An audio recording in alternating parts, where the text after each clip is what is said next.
absolute zero is the coldest anything in the universe can ever be.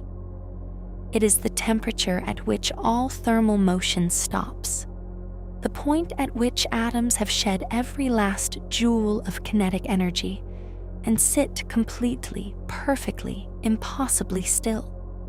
Nothing in the universe has ever reached it. Nothing in the universe can ever reach it. The laws of thermodynamics forbid it the way the laws of physics forbid faster than light travel. It is the hard floor of the temperature scale. Absolute zero is minus 273.15 degrees Celsius. The average temperature of space, of the vast empty volume between stars, the medium that fills most of the observable universe, is 2.725 Kelvin. That is 2.725 degrees above absolute zero. A degree and a half above the coldest temperature the laws of physics will ever permit anything to reach.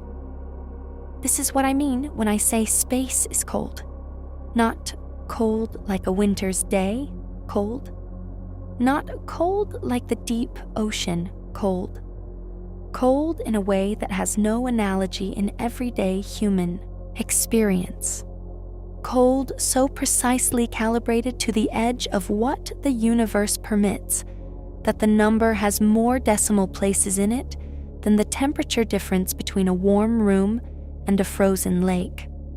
Cold so uniform, so pervasive, so ancient that it fills the entire observable universe in every direction simultaneously and represents the thermal afterglow of an event that happened 13.8 billion years ago. And the strangest thing about it is not the number. It is the fact that this temperature is not actually the absence of heat. It is something worse than that. It is a leftover, a remnant, a scar from the early universe that never went away and never will. The cold of space is not emptiness. It is history. It is the fading echo of the Big Bang, stretched and cooled by 13.8 billion years of cosmic expansion until it is almost nothing, almost zero, almost the limit of what cold can be, but not quite. This video is about what that actually means, what that temperature does to things, where it comes from, where it doesn't apply, why some parts of space are colder than the cosmic average, which sounds impossible, why some astronomers have discovered a void so cold it represents the lowest natural temperature ever recorded in the universe, and what would happen to you specifically if you found yourself in that cold, which is not quite what you think. Chapter 1. Temperature. What it actually is. Before we can talk about how cold space is, we need to be precise about what temperature actually is, because the popular understanding is close enough for everyday life, but not quite right enough for this conversation. Temperature is not a measure of how much heat something contains. It is a measure of the average kinetic energy of the particles in a substance.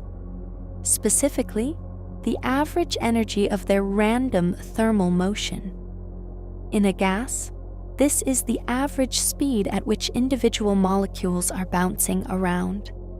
In a liquid, it is a combination of the translational motion of molecules and the vibrations and rotations they undergo as they jostle against each other.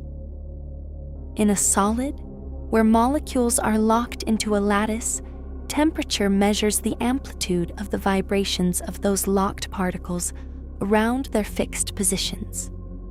The key word is average. Temperature describes the statistical behavior of enormous numbers of particles.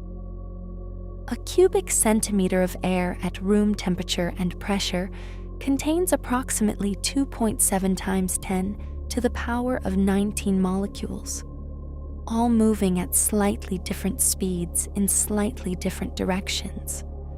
with a distribution of kinetic energies that follows a specific shape called the Maxwell-Boltzmann distribution. The temperature of this gas is the statistical summary of that distribution, specifically proportional to the mean of the distribution. Individual molecules have a range of energies, most near the mean, but some much higher and some much lower. This statistical nature of temperature has an important implication for understanding the cold of space. A region of space with very few particles can have a temperature defined by the average energy per particle, without containing much total thermal energy at all. The cosmic microwave background has a temperature of 2.725 Kelvin, but the energy density of the CMB radiation is extraordinarily low, about 0.26 electron volts per cubic centimeter. A cubic meter of CMB radiation contains about as much energy as a single high-energy photon of X-ray light. The temperature is real and precisely measured, but the total heat content is almost nothing. The absolute temperature scale, the Kelvin scale, is anchored to absolute zero. On the Kelvin scale, 0 Kelvin is the lowest possible temperature, and the scale increases from there with the same degree size as the Celsius scale. Water freezes at 273.15 Kelvin, boils at 373.15 Kelvin. Room temperature is approximately 293 Kelvin. The surface of the Sun is about 5,778 Kelvin.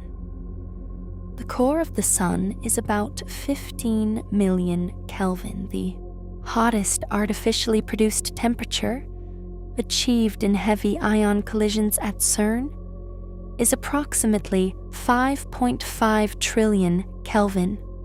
The range of temperatures that physically exist in the universe spans more than 18 orders of magnitude, from the coldest to the hottest. The reason absolute zero is unreachable is the third law of thermodynamics. To cool something, you must transfer its heat to a surrounding environment. You need a heat sink, something colder than the object you are cooling. To reach absolute zero, you would need an object already at absolute zero to dump the heat into. The problem is circular. More formally, the entropy of a system approaches a minimum as the temperature approaches zero, and the process of removing heat requires more and more work per unit of temperature change as you approach absolute zero, diverging to infinity as you asymptotically approach the limit. You can get arbitrarily close. Laboratory experiments have cooled samples to temperatures of tens of picokelvins, 10 to the power of minus 11 kelvins, extraordinary achievements of cryogenic engineering. But you cannot arrive. Space, at 2.725 kelvins, is not close to absolute zero in the way a physics laboratory can get close. It is cold in the way a cosmic average is cold, uniformly, pervasively, everywhere. And it is at this temperature not because there is no energy in space, but because the energy that is there, the CMB photons, has been redshifted into near-nothingness by the expansion of the universe. Chapter 2: The Cosmic Microwave Background. Why space is the temperature? It is the 2.725. Kelvin temperature of space is not a coincidence or an arbitrary fact about the universe. It is the direct and inevitable consequence of a specific physical event that occurred 380,000 years after the Big Bang, and it encodes in the precision of that number the entire history of the universe's expansion since that event. In the first 380,000 years after the Big Bang, The universe was a hot, dense plasma, a soup of protons, neutrons, electrons, and photons, all in thermal contact with each other, continuously interacting, constantly exchanging energy. The photons in this plasma could not travel freely. They were immediately scattered by the free electrons that permeated the plasma, making the universe opaque. The photon mean free path. The average distance a photon traveled before hitting an electron was extremely short, far shorter than any distance of cosmological interest. The universe was foggy in the most total sense. You could not see through it at all, regardless of how much light was present. Then, at approximately 380,000 years after the Big Bang, the universe cooled to about 3,000 Kelvin, the temperature at which protons and electrons can capture each other and remain captured, forming neutral hydrogen atoms. This is the epoch of recombination, which we discussed in previous scripts, and its consequence for the thermal history of the universe was immediate and dramatic. The free electrons that had been scattering photons were swept up into neutral atoms. The photon mean free path suddenly became effectively infinite. The universe became transparent. The photons that had been trapped in the plasma were released and streamed freely into the universe in all directions. Those photons are still streaming today. They have been traveling through space for 13.4 billion years, the time from recombination to the present, and in all that time, they have not been absorbed or scattered. They are the oldest electromagnetic radiation in the universe, and they fill the sky uniformly in all directions, forming the cosmic microwave background, first detected by Arno Penzias and Robert Wilson in 1965 at Bell Labs in New Jersey. Penzias and Wilson noticed a persistent microwave noise in their radio antenna that they could not account for. The noise was present regardless of which direction they pointed the antenna, and they initially attributed it to pigeon droppings on the antenna. They actually cleaned the antenna. The noise was the CMB. Penzias and Wilson won the Nobel Prize in Physics in 1978 for the discovery. When the CMB photons were released at recombination, they were in thermal equilibrium with the plasma at 3,000 Kelvin. They had a black body spectrum, the specific shape of the photon energy distribution that corresponds to thermal equilibrium at a given temperature. Since their release, the universe has expanded by a factor of approximately 1,100. This expansion has stretched the wavelengths of every CMB photon by the same factor of 1,100.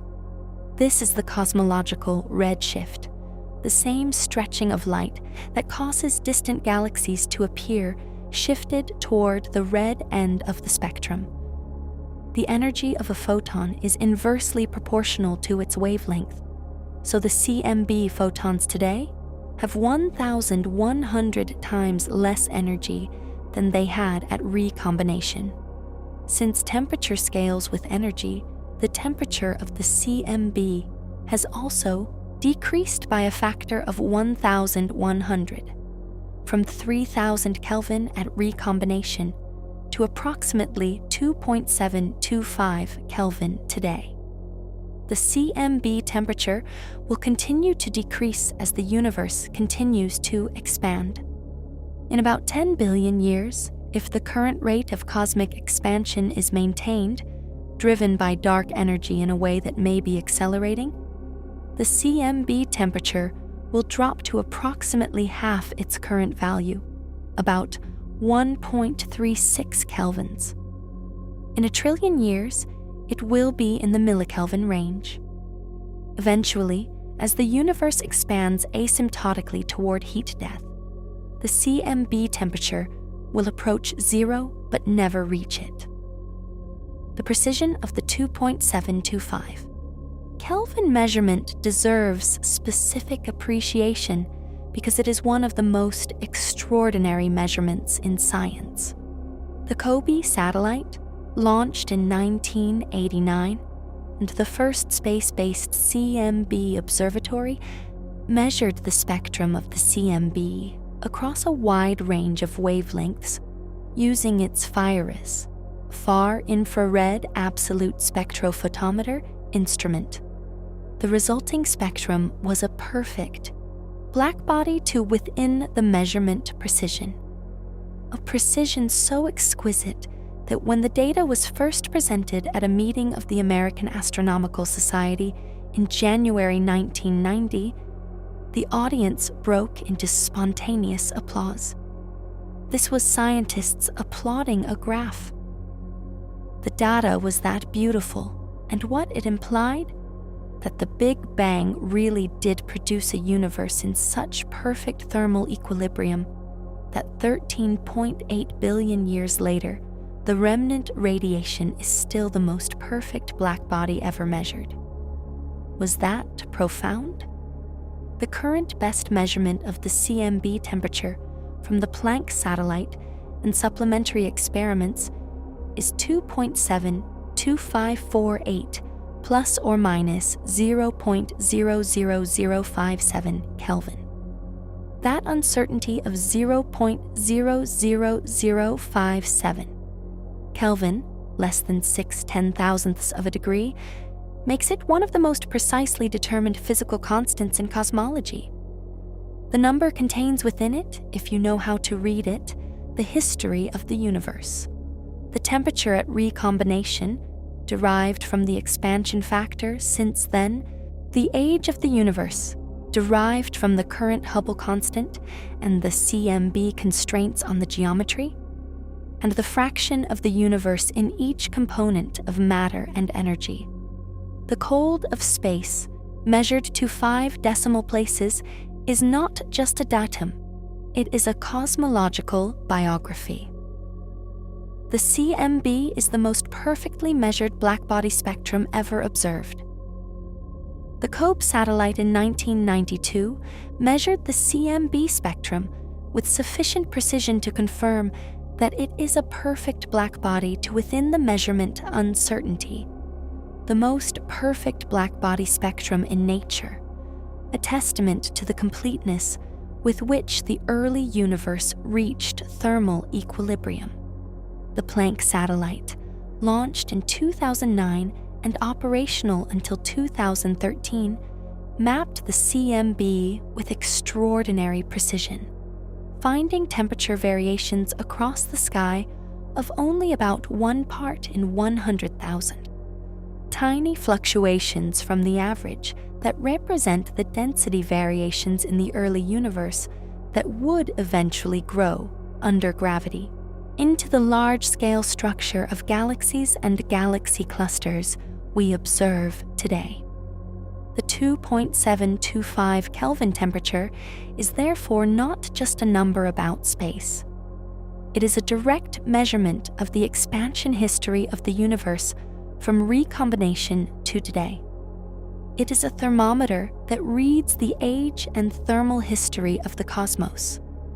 And it defines the baseline cold of deep space, not the cold of a specific empty region, but the cold that saturates the entire observable universe like a cosmic thermal bath. Chapter 3: The Interstellar Medium. Space is not actually empty. The popular image of space as a perfect vacuum is not quite right. Space is extraordinarily empty by terrestrial standards. The density of matter in the interstellar medium, the gas and dust between stars, is roughly 1 hydrogen atom per cubic centimeter on average, compared to 2.7 times 10 to the power of 19 molecules per cubic centimeter in air at sea level. the interstellar medium is about 27 million trillion times less dense than air. But it is not nothing, and its temperature is dramatically different from the CMB temperature. The interstellar medium, ISM, exists in several distinct phases, each with a very different temperature, density, and physical character. Understanding these phases is essential for understanding what the temperature of space actually means in practice, because the answer depends enormously on which part of space you are talking about. The coldest phase of the ISM is the cold neutral medium, dense molecular clouds where hydrogen exists primarily as molecules, H2, rather than atoms. These molecular clouds have temperatures of approximately 10 to 30 Kelvin, a few degrees above the CMB, but still extraordinarily cold. They have densities of 100 to 10,000 hydrogen molecules per cubic centimeter, dense by interstellar standards, though still much emptier than the best laboratory vacuum. Molecular clouds are the birthplaces of stars, and they are the regions in which the chemistry of the interstellar medium produces complex organic molecules, amino acid precursors, sugars, alcohols, and hundreds of other carbon-bearing compounds that have been detected by radio astronomy. The cool neutral medium, hydrogen gas that is atomic rather than molecular, has temperatures of about 50 to 100 Kelvin and densities of about 20 to 50 atoms per cubic centimeter. Above this, the warm neutral medium is atomic hydrogen at temperatures of about 6,000 to 10,000 Kelvin, warm enough for the gas to emit the characteristic red light of hydrogen, the H-alpha emission line. The warm ionized medium consists of hydrogen that has been ionized by ultraviolet radiation from hot stars at temperatures of about 8,000 to 10,000 Kelvin. And at the extreme end of the ISM temperature scale is the hot ionized medium, gas that has been heated by supernova shockwaves to temperatures of 10 to the power of 5 to 10 to the power of 6 Kelvin, so hot that the hydrogen and helium are completely ionized, and the gas emits X-rays, rather than visible light. The molecular cloud phase deserves particular attention because it is the most chemically complex environment in the interstellar medium, and its extreme cold is directly responsible for that complexity. At 10 to 30 Kelvin, chemical reaction rates are extraordinarily slow. Most reactions that proceed rapidly at room temperature are completely frozen out. Yet the molecular inventory of cold, dense molecular clouds includes over 200 detected species, some of them remarkably complex. Glycolaldehyde, a simple sugar, acetamide, the simplest molecule with a peptide bond, the bond that holds amino acids together in proteins, dimethyl ether, and many others.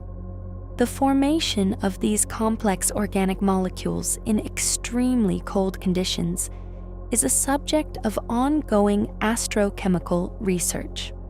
The resolution of this apparent paradox, complex chemistry at extremely low temperatures, is that the reactions are not occurring in the gas phase at room temperature rates.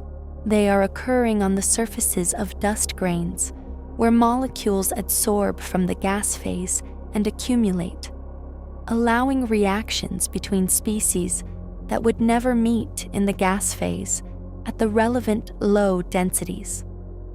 The grain surface acts as a catalyst and a meeting place.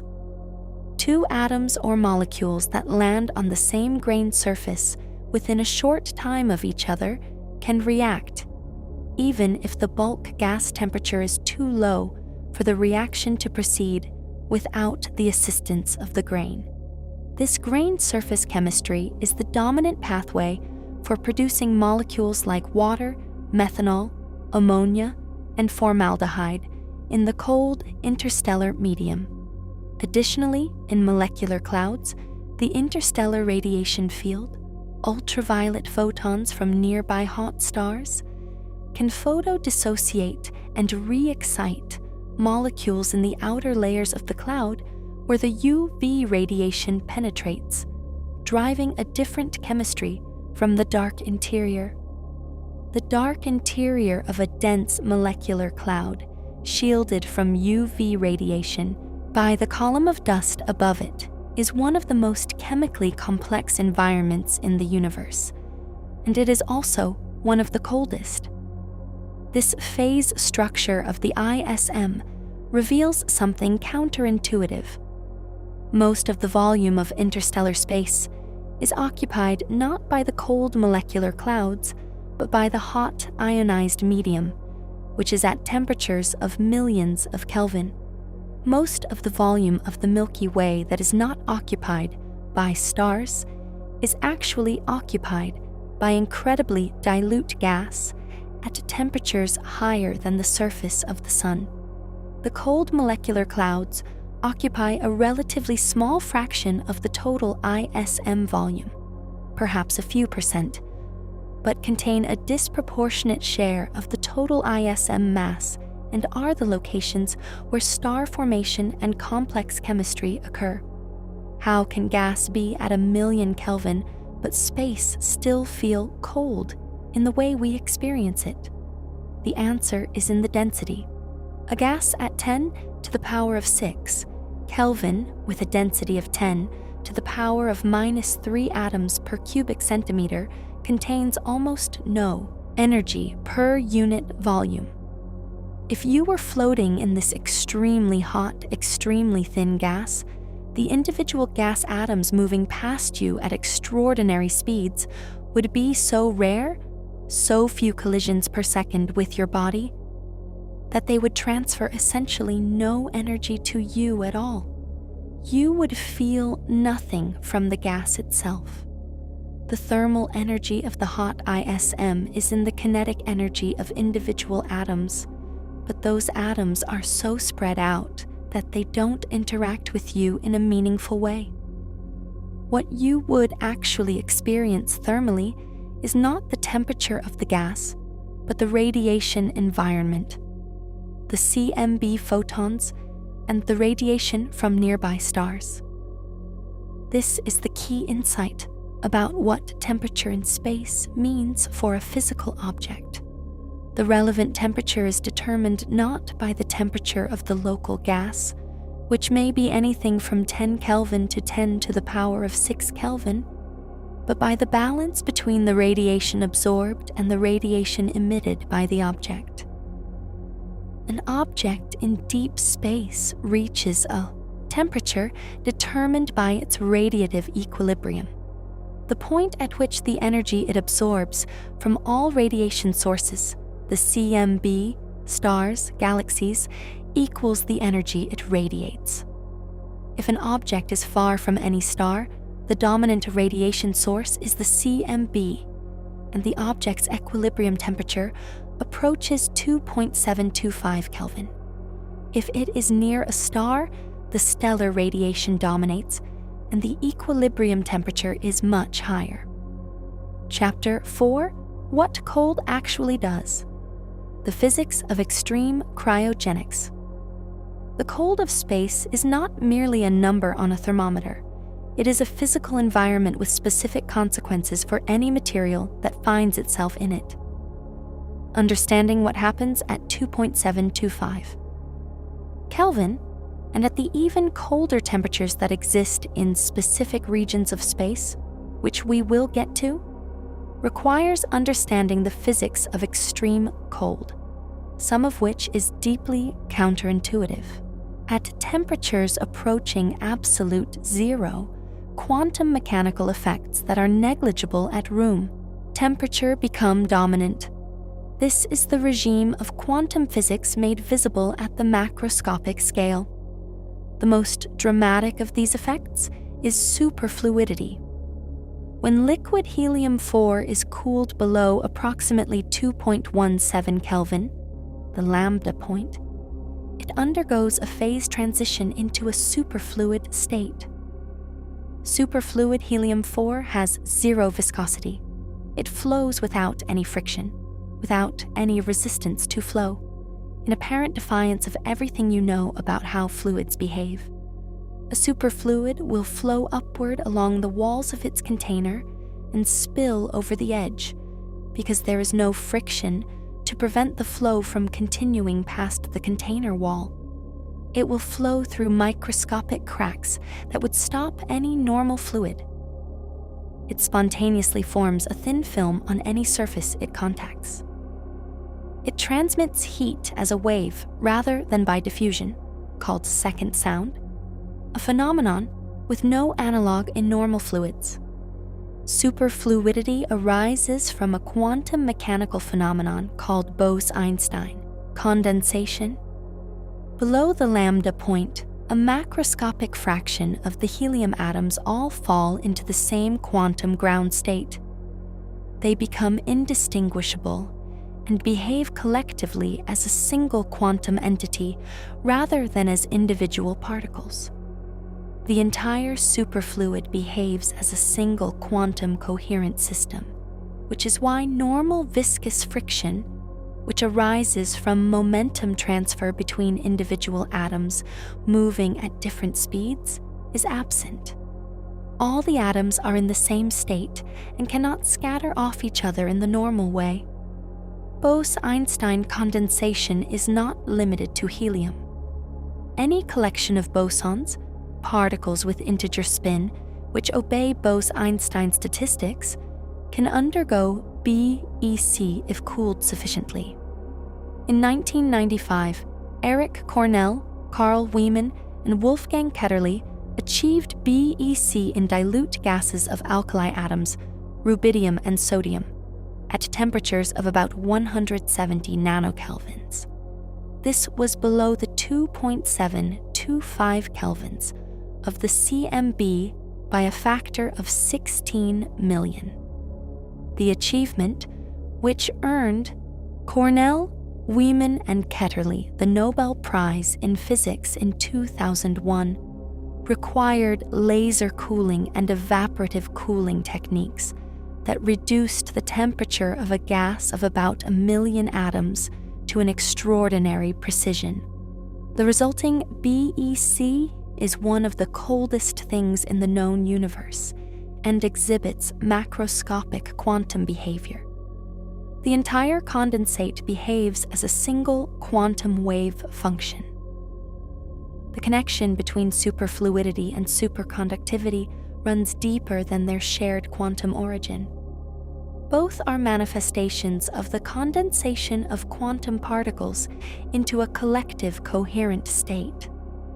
And both were initially discovered in the early 20th century through experiments that produced effects so bizarre that the discoverers were not immediately sure they were real.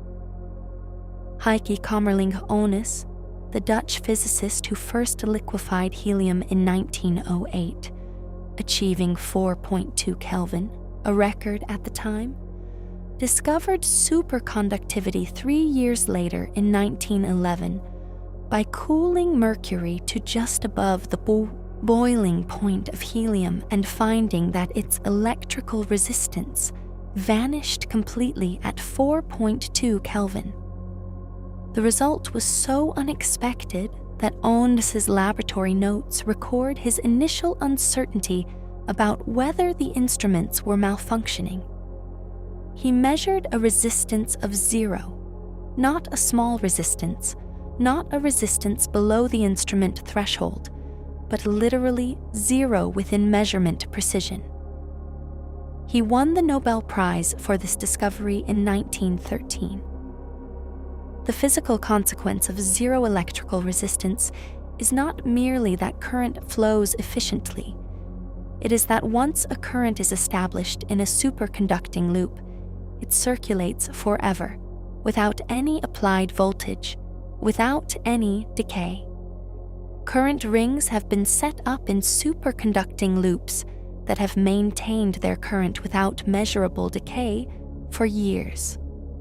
In principle, based on the physics, a current ring in a perfect superconducting loop would persist indefinitely for billions of years with no energy input. The current is a quantum coherent state that doesn't couple to the lattice vibrations that normally dissipate energy in a resistive metal. This is not a theoretical extrapolation, it is an observed behavior that has been measured directly. For space physics, superconductivity is relevant because neutron stars, the collapsed cores of massive stars, contain regions of superconducting matter. The protons in the interior of a neutron star are thought to form a superconducting fluid, while the neutrons form a superfluid at temperatures that, although millions of Kelvin in absolute terms, are actually cold relative to the Fermi energy of the dense nuclear matter, below the critical temperature for the quantum phase transition. The magnetic fields of pulsars, spinning neutron stars, are thought to be partly maintained by persistent superconducting currents in the stellar interior, analogous to Onnes's Mercury loop, but operating on a stellar scale. Superconductivity is a related but distinct quantum phenomenon. Below a critical temperature, certain materials conduct electricity with exactly zero resistance. Electrons in a superconductor pair up into Cooper pairs and condense into a coherent quantum state in which they can flow without scattering off the crystal lattice atoms that produce resistance in normal metals. Conventional superconductors have critical temperatures in the range of 1 to 10 Kelvin, well within the range of what extreme cryogenic engineering can achieve. High-temperature superconductors, so-called because they operate at up to about 130 Kelvin, are an active area of research with enormous technological implications. What these quantum phenomena tell us about the cold of space is that at the temperatures found in deep space, 2.725 Kelvin and below, materials do not behave as they do at room temperature. Substances that are gases at room temperature have long since condensed to liquids and then frozen to solids. Chemical reactions that proceed rapidly at room temperature slow to geological timescales. Quantum effects that are negligible at 300 Kelvin become dominant at 3 Kelvin. The cold of space is not just a different degree on the same scale, but a fundamentally different physical regime. There is a specific temperature in this regime that is worth knowing: the Debye temperature. Every solid material has a characteristic temperature below which the quantum nature of its atomic vibrations, phonons, becomes dominant, and the behavior of the material deviates significantly from the predictions of classical physics. Below the Debye temperature, the heat capacity of a material follows a T-cubed law rather than being constant, and quantum effects govern the thermal behavior.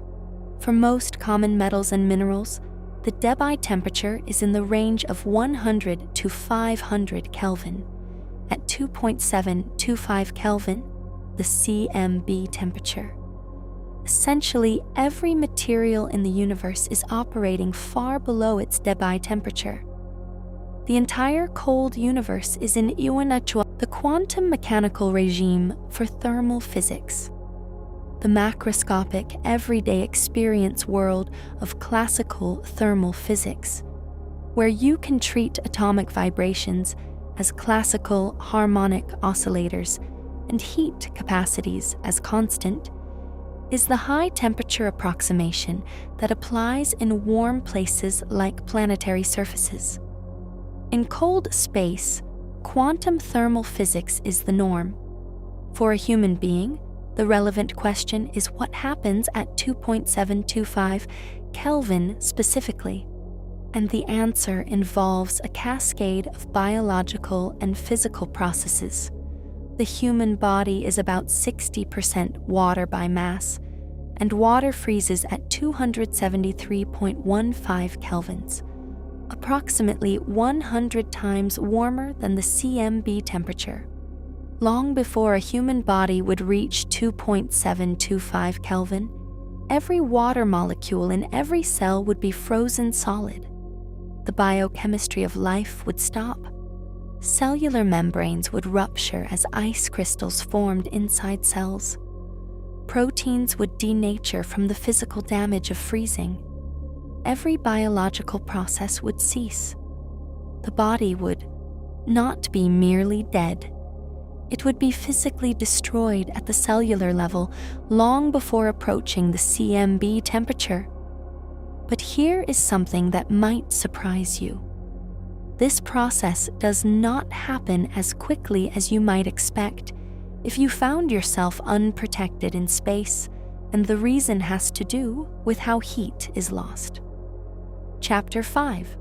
What would actually happen to you? The counterintuitive reality.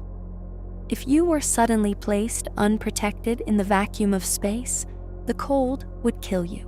But it would not kill you immediately, and it would not kill you by freezing. This is one of the most counterintuitive facts about space, and it is frequently wrong in science fiction. The human body loses heat through 4 mechanisms: conduction, direct contact with a colder material; convection, heat carried away by moving fluid like air; radiation, infrared photons emitted by the body; and evaporation, heat carried away by the phase change of water from liquid to gas. In normal Earth environments, conduction and convection are the dominant mechanisms. You feel cold on a winter day, primarily because the cold air and cold surfaces are conducting heat away from your body. In the vacuum of space, there is no medium for conduction or convection. Heat can only be lost by radiation and evaporation. Radiation is a relatively slow mechanism. The human body radiates infrared energy at a rate given by the Stefan-Boltzmann law. P equals epsilon sigma AT to the power of 4, where epsilon is the emissivity, approximately 0.98 for human skin, close to a perfect black body. Sigma is the Stefan-Boltzmann constant, A is the surface area, and T is the absolute temperature. A human body with a surface area of about 1.7 square meters and a skin temperature of about 33 degrees Celsius, 306 Kelvin, radiates approximately 600 watts of power. This sounds like a lot, but the body simultaneously absorbs radiation from its environment, and on Earth, this almost perfectly compensates. In deep space, far from any star, the environment is at 2.725 Kelvin and the background radiation is negligible. The body is radiating 600 watts into essentially nothing. At this rate, the body would cool, but the cooling is gradual. The power of 600 watts drawing heat from a 70-kilogram body would take many minutes to lower the core temperature significantly. Evaporation is a faster mechanism and is actually the more dangerous immediate effect of space exposure. The vacuum of space has no atmospheric pressure. The moisture on your skin and the exposed mucous membranes of your airways would begin to boil, not from heat, but from the absence of atmospheric pressure. At low enough pressures, water boils at room temperature. In the vacuum of space, any liquid water exposed to the vacuum will flash to vapor. The moisture in your mouth, nose, and lungs would evaporate rapidly, carrying away heat in the process. The saliva in your mouth would boil.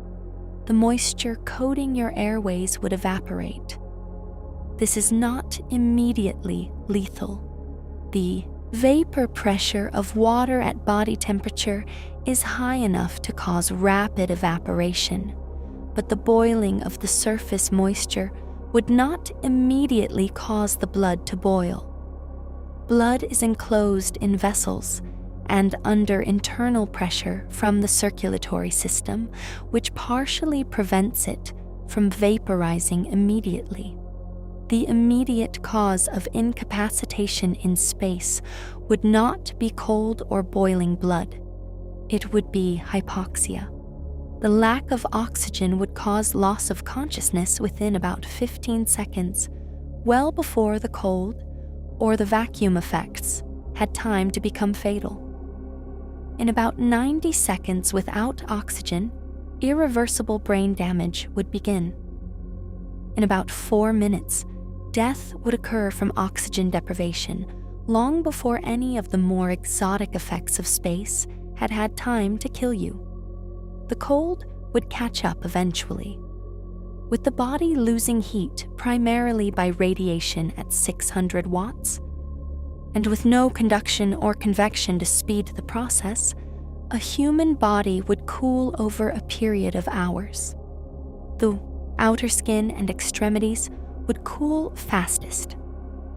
Ice crystals would form in exposed fluids. The body temperature would drop through hypothermia toward the freezing point of tissue. This process is relatively slow compared to the immediate hypoxia problem. There is a specific scenario, not surviving space exposure, but understanding what happens to a corpse in space, that illustrates the cold dynamics more clearly.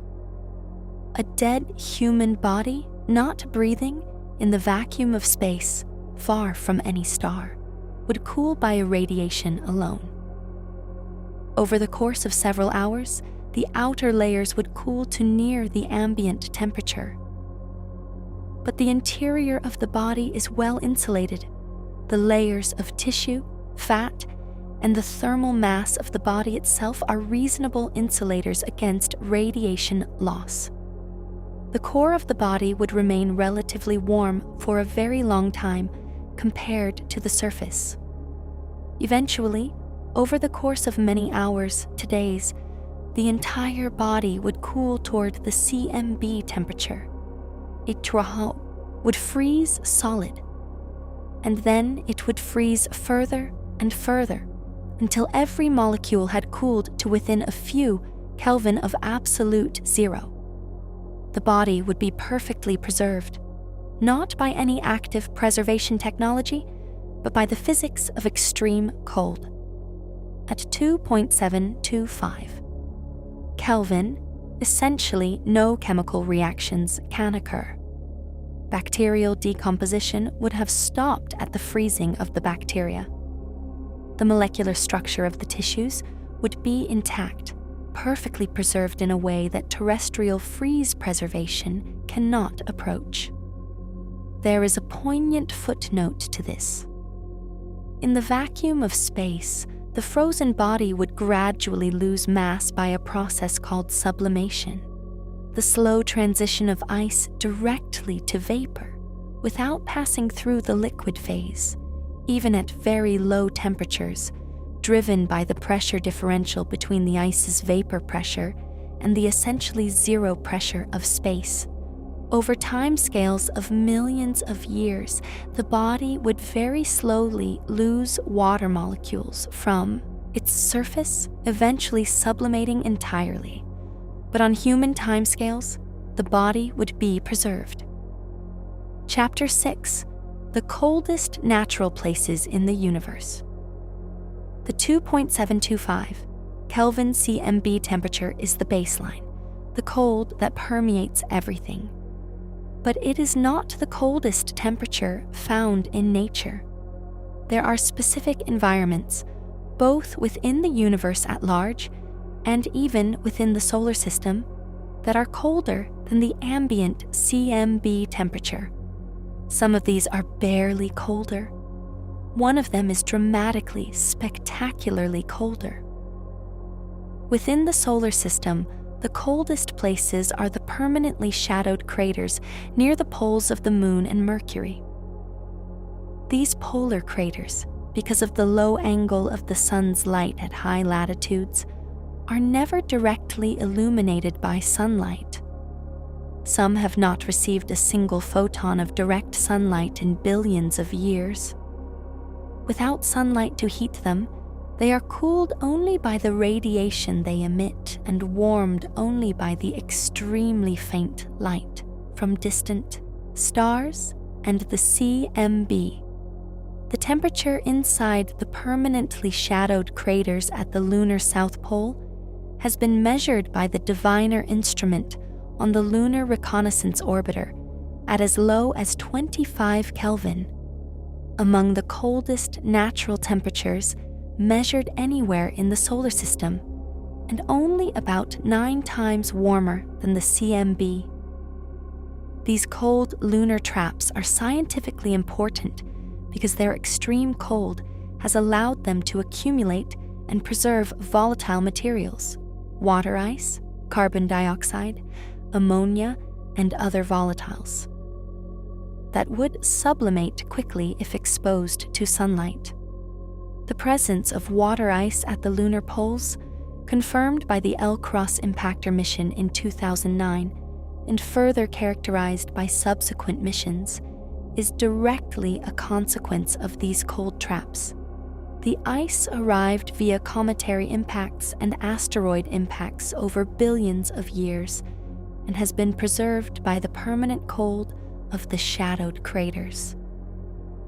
Beyond the solar system, the coldest natural temperatures are found in specific types of nebulae, clouds of gas and dust in the interstellar medium. The Boomerang Nebula, located about 5,000 light-years from Earth in the constellation Centaurus, holds the distinction of being the coldest known natural environment in the universe. Its temperature has been measured at approximately 1 Kelvin, colder than the CMB. How can something in the universe be colder than the CMB? The CMB is everywhere. It permeates the entire universe. How can any object in the universe be below the temperature that the universe itself is at? The answer is the same physics that makes a gas-powered refrigerator work. The Boomerang Nebula is a protoplanetary nebula, the expelled outer layers of a dying star.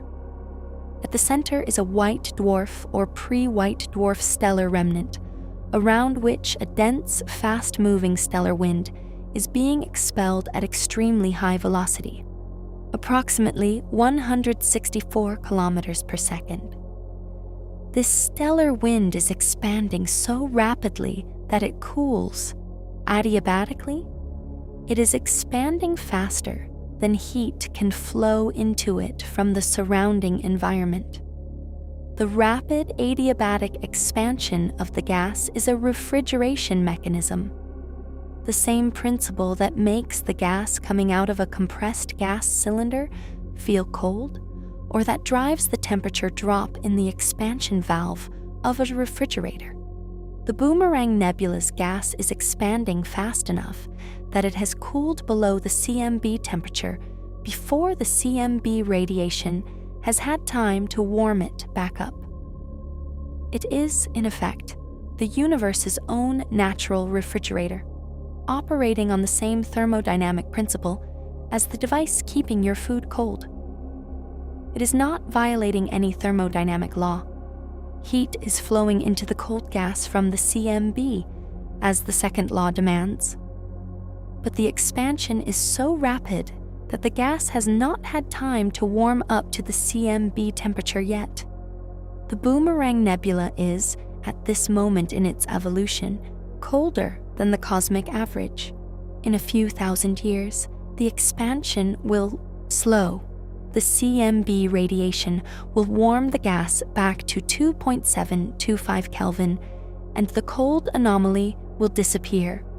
The discovery of the Boomerang Nebula's temperature was made by radio astronomer Raghvendra Sahai and his colleague Lars Åke Newman in 1995, using the SEST telescope in Chile. The measurement of a temperature below the CMB was considered remarkable and initially viewed with some skepticism. It seemed to violate intuition about the cosmic background, but the physics is straightforward, and the measurement has been confirmed with subsequent observations by the Hubble Space Telescope and the ALMA Radio Telescope Array. Chapter 7: The CMB in extreme detail. The map of the ancient cold. The 2.725 Kelvin temperature of the CMB is an average. The extraordinary precision of modern CMB measurements reveals that this average is not perfectly uniform. There are tiny variations in temperature across the sky. At the level of roughly 100 microkelvin, corresponding to relative variations of about 1 part in 100,000 compared to the average temperature. These variations are not random. They have a specific statistical pattern, a specific angular power spectrum that encodes the physical conditions of the early universe at the moment of recombination. These tiny temperature variations in the CMB are the imprints of acoustic oscillations in the photon baryon plasma of the early universe, the same sound waves that left their mark in the distribution of galaxies as baryon acoustic oscillations, discussed in previous scripts. Regions that were slightly overdense at the time of recombination compressed the photons within them, heating them slightly. Regions that were slightly underdense had slightly cooler photons. The pattern of hot and cold spots in the CMB is therefore a direct photograph of the density variations in the early universe, frozen in the electromagnetic record at the moment the universe became transparent. The Planck satellite mapped these temperature variations at an angular resolution of about 5 arc-minutes across the full sky, producing a map of extraordinary beauty and scientific richness. From the statistical properties of this map, the precise angular scale at which the temperature variations peak and fall off, cosmologists have extracted a comprehensive picture of the universe's composition. 5% ordinary matter, baryons, 27% dark matter, 68% dark energy. The flatness of the universe's geometry, measured from the angular scale of the CMB acoustic peaks, is constrained to within less than 0.2% of perfect flatness. The age of the universe, the Hubble constant, the density of neutrinos. All of these parameters are encoded in the specific pattern of the CMB temperature map, and the precision with which the Planck data constrains them is extraordinary. There is one anomaly in the CMB temperature map that has attracted sustained scientific attention and has not been fully explained. A region of the sky known as the CMB cold spot. Located in the southern constellation Eridanus, the cold spot is an unusually large, unusually cold region of the CMB, about 70 microkelvin colder than the average, over a region spanning about 5 degrees across. By the statistical properties of the CMB, this cold spot is anomalously cold. Its existence at this temperature and this angular scale should occur by chance in only about 1 to 2% of all universes with the same physical parameters as ours, assuming the standard cosmological model. Several explanations have been proposed for the CMB cold spot. The most prosaic, which may be correct, is that it is a statistical fluctuation, unusual but not inexplicable, given the large number of independent patches of sky in a full sky CMB map. The more interesting proposals involve specific physical structures. A supervoid, an enormous underdensity in the large-scale matter distribution, in the direction of the cold spot could produce a cold imprint on the CMB through a mechanism called the integrated Sachs-Wolf effect. Photons lose energy crossing an expanding underdense region, a void, because the gravitational potential, while they enter, is shallower when they exit than when they entered, due to the void deepening from cosmic expansion. A supervoid approximately 1.8 billion light-years in diameter at a distance of about 3 billion light-years has been tentatively identified in this direction, and it might account for part of the temperature anomaly. The most exotic proposal, which is discussed but not seriously favored by most cosmologists, is that the CMB cold spot represents the imprint of a collision between our universe and another bubble universe in the context of eternal inflation. In the inflationary multiverse picture, our universe is one bubble in an eternal sea of expanding vacuum, and other bubble universes occasionally collide with ours. Such a collision would leave a circular cold or hot imprint on the CMB at the location of the collision. The CMB cold spot has a roughly circular shape, which is consistent with, though not specifically predicted by, the bubble collision scenario. The CMB cold spot is part of a broader category of CMB anomalies that have been studied intensively and remain incompletely explained. The Planck satellite's full sky analysis found several features that, while individually within the range of statistical fluctuation, are collectively somewhat unusual under the standard cosmological model. A power asymmetry between the two hemispheres of the sky, a quadrupole and octupole alignment that seems to prefer a specific direction in the sky, dubbing it the axis of evil in popular science writing, though the name is more memorable than informative, and the cold spot itself. Each of these anomalies could be a statistical accident. With a full sky map, you have thousands of independent resolution elements, and finding a few unusual features is expected, even in a perfectly standard universe. The significance of each individual anomaly is at the level of 1 to 2% probability of occurring by chance, which sounds small but is not compelling evidence for new physics when you are looking at thousands of features. However, the question of whether several such anomalies appearing together indicates something beyond standard cosmology remains open. The most careful analyses conclude that the anomalies are likely statistical fluctuations but cannot rule out explanations involving large-scale anisotropies, meaning the universe is not perfectly the same in all directions on the very largest scales.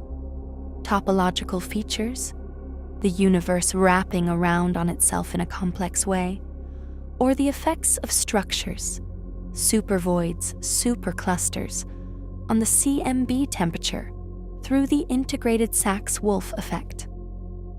The CMB cold spot, in particular, has motivated surveys of the galaxy distribution in the relevant direction of the sky to look for supervoids, and the evidence for a supervoid at the right distance and size to account for the cold spot has grown progressively stronger over the last decade of surveys, though not yet to the point of definitive confirmation.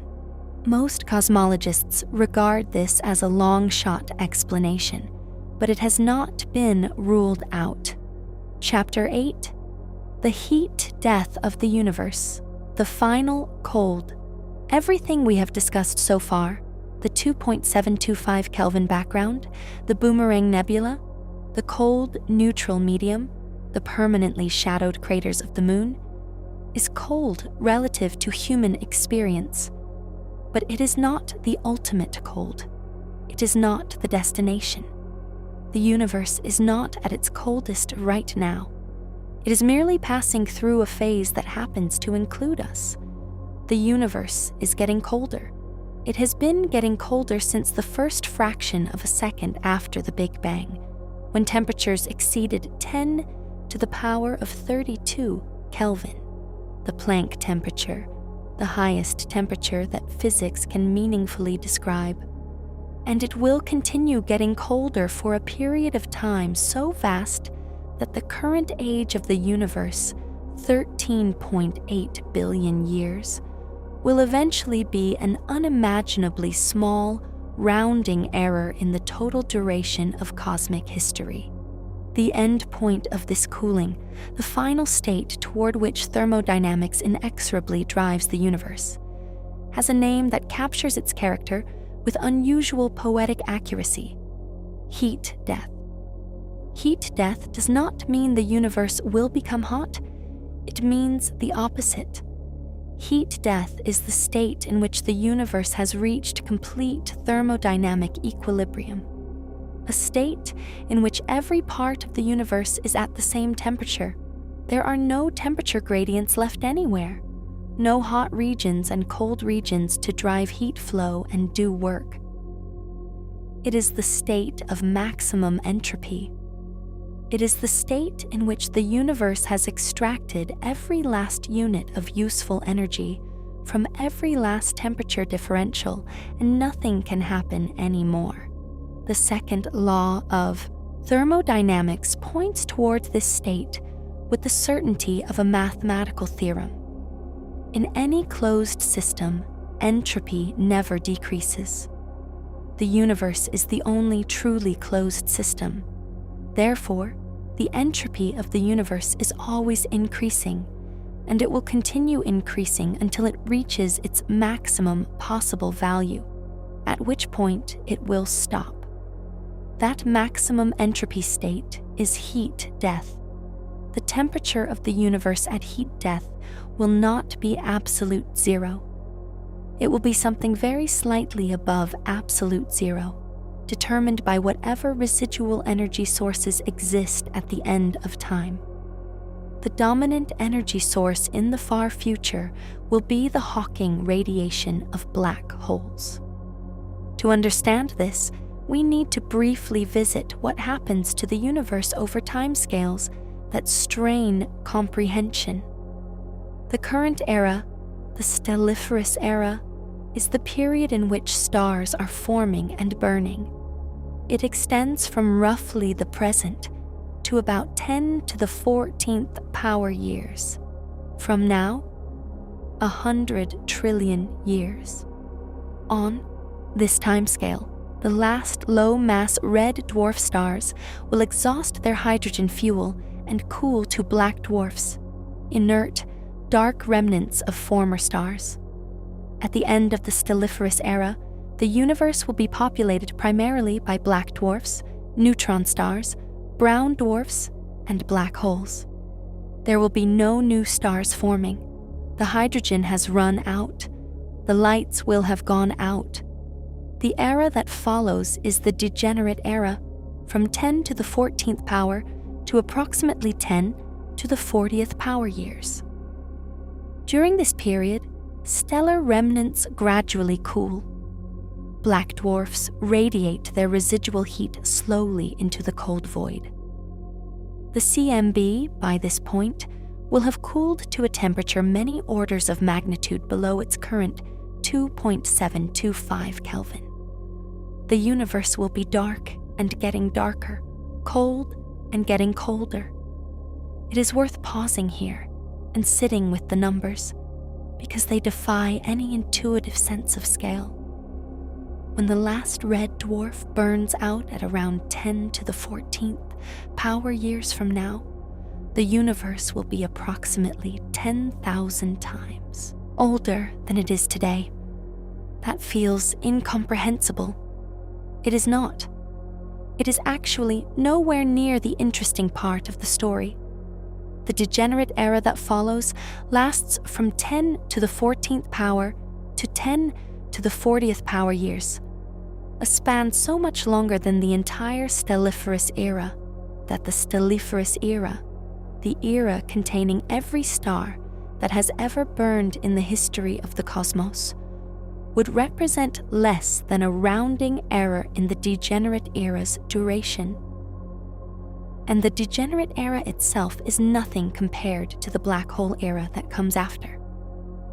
The vastness of the future cold dwarfs the vastness of the past in a way that the mind simply does not process naturally. We are, cosmically speaking, extremely early. The universe has barely begun its long cooling. At around 10 to the power of 32 to 10 to the power of 36 years, baryon number conservation, the physical principle that prevents protons from spontaneously decaying, may be violated. The proton lifetime is experimentally constrained to be at least 10 to the power of 34 years by direct observation. Large water tanks in underground laboratories have been watching for proton decay without seeing it for decades. If protons do decay, which some extensions of the Standard Model predict, then the black dwarfs and neutron stars of the degenerate era will slowly dissolve as their protons decay into positrons and pions. The black dwarfs will glow faintly from the heat generated by this slow decay, then gradually evaporate. If protons do not decay, the dominant fate of the degenerate era's remnants is gravitational.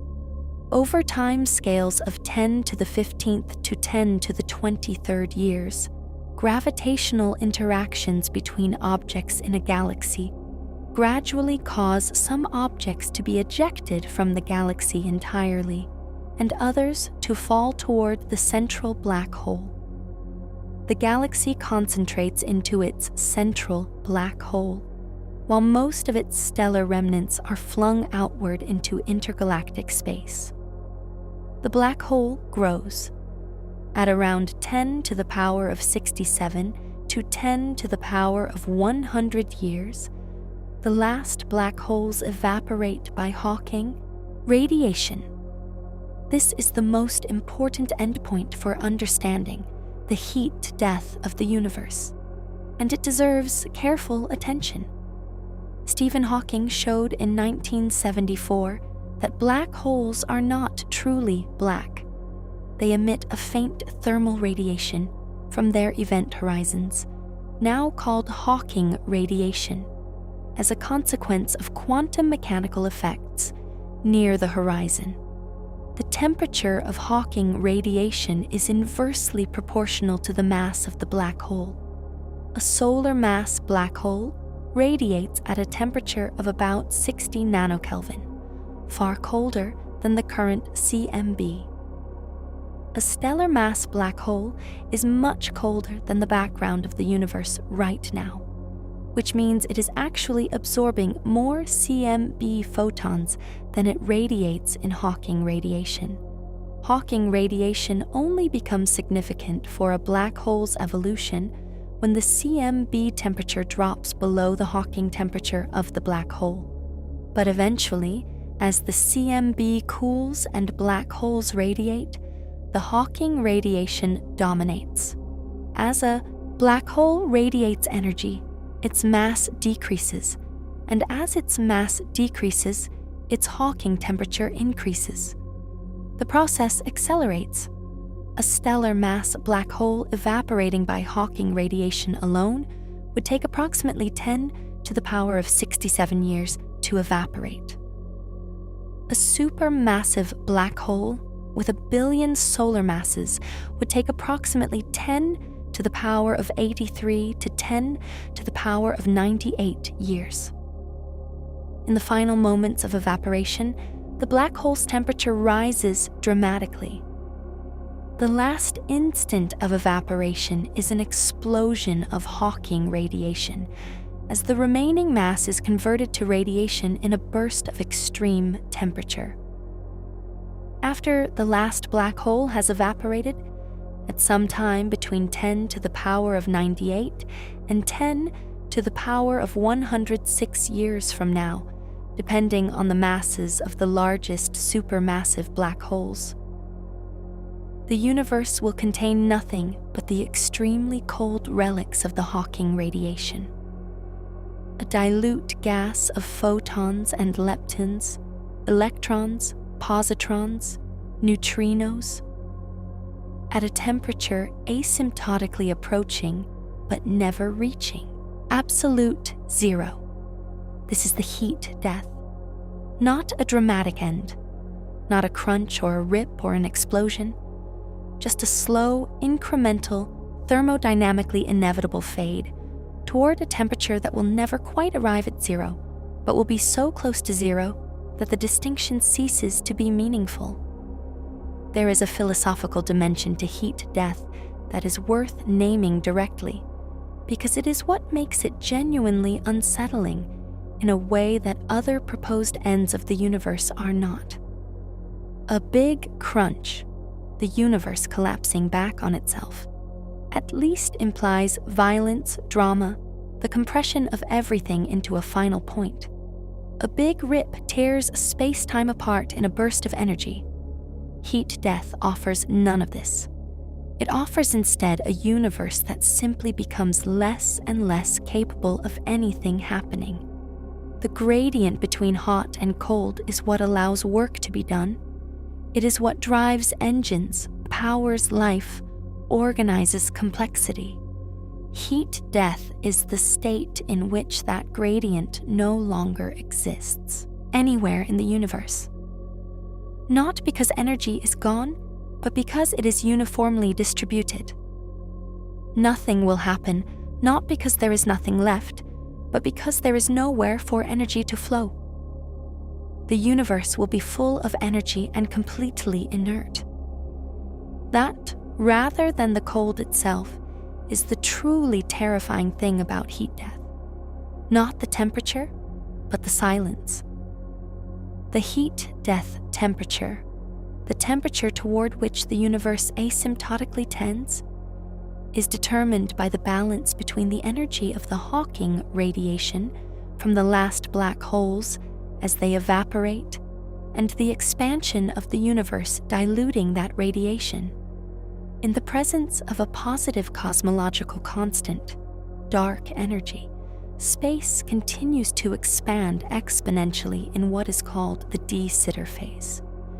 And there is a de-Sitter temperature, a horizon temperature analogous to Hawking temperature, of approximately 10 to the power of minus 30 Kelvin.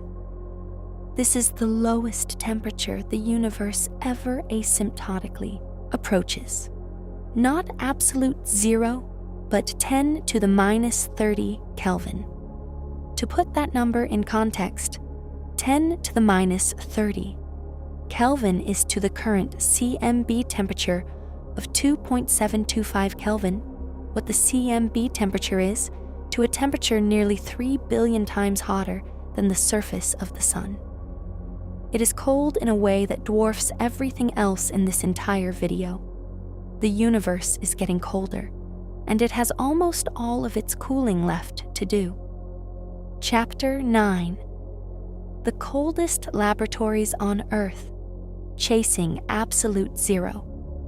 While the universe approaches its thermal destiny over timescales of 10 to the power of 100 years, human beings have spent the last century and a half pursuing cold with a dedication that has produced some of the most extraordinary experimental achievements in the history of science. The coldest places in the known universe right now are not in deep space. They are in physics laboratories, in buildings with temperature-controlled environments and carefully calibrated equipment, on a planet with a surface temperature of about 288 Kelvin. The story of the human pursuit of cold begins in the 19th century, with the progressive liquefaction of gases that had previously seemed permanently in their gaseous state. Oxygen was liquefied in 1877 by Louis Paul Cailletet and Raoul Pictet, independently, within days of each other. Nitrogen was liquefied shortly after, at 77 Kelvin. Hydrogen was liquefied by James Dewar in 1898, reaching approximately 20 Kelvin. Helium, the most reluctant of all gases, the one with the lowest boiling point, was finally liquefied by Heike Kamerlingh-Onnes in Leiden on July 10, 1908, reaching 4.2 Kelvin. Onnes's laboratory at the University of Leiden became the coldest place on Earth and would remain at the frontier of low-temperature physics for decades. The liquefaction of helium was not merely a technical achievement of getting something cold. It opened a new physical regime. Below 4.2 Kelvin, phenomena that had been theoretical predictions became experimental realities. Onnes discovered superconductivity 3 years later in 1911. His student Willem Hendrik Kiesum discovered the superfluid transition of liquid helium-4 in 1927, observing the lambda point at 2.17 Kelvin, where the liquid's properties changed dramatically. Solid helium was produced under pressure. Helium-3, the lighter isotope, was found to become superfluid at the even lower temperature of about 0.0026 Kelvin, 2.6 millikelvin, a result for which Douglas Osheroff, Robert Richardson, and David Lee received the Nobel Prize in Physics in 1996. Getting below 1 Kelvin required new techniques: adiabatic demagnetization, a technique proposed by Peter Debye and William Gauke in 1926 and first demonstrated in 1933. Uses the magnetic entropy of paramagnetic salts to achieve cooling. When a paramagnetic salt is magnetized in the presence of a cooling bath, the magnetic moments align and the entropy associated with their disorder decreases. Heat flows out to the bath. When the magnetic field is then removed adiabatically without heat flowing in, the moments disorder again. The entropy associated with their disorder must be restored, and the energy to restore it comes from the thermal energy of the salt. The salt cools dramatically. Repeated cycles of this process can drive temperatures into the millikelvin range and below. Nuclear adiabatic demagnetization, using the magnetic moments of atomic nuclei rather than electron spin, extends this technique further into the microkelvin range.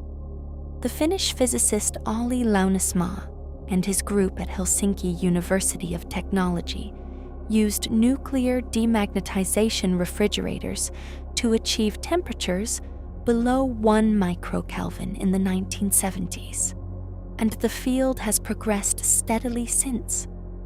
Currently, the lowest temperatures achieved by dilution refrigerators, which use a mixture of helium-3 and helium-4, and subsequent nuclear cooling stages, are in the range of tens of picokelvins, 10 to the power of minus 11 kelvins, 11 orders of magnitude below the 2.725 kelvins of the CMB.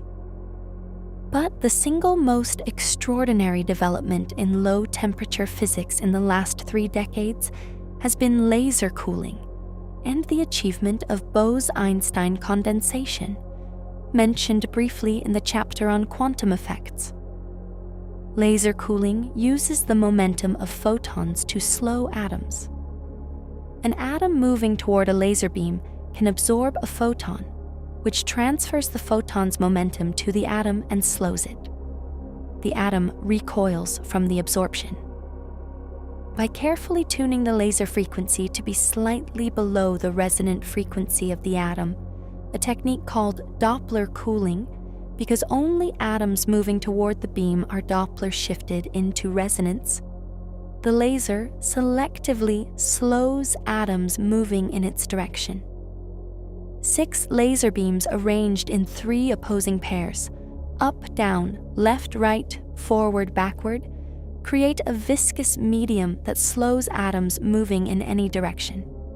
This optical molasses can cool atoms to temperatures in the microkelvin range.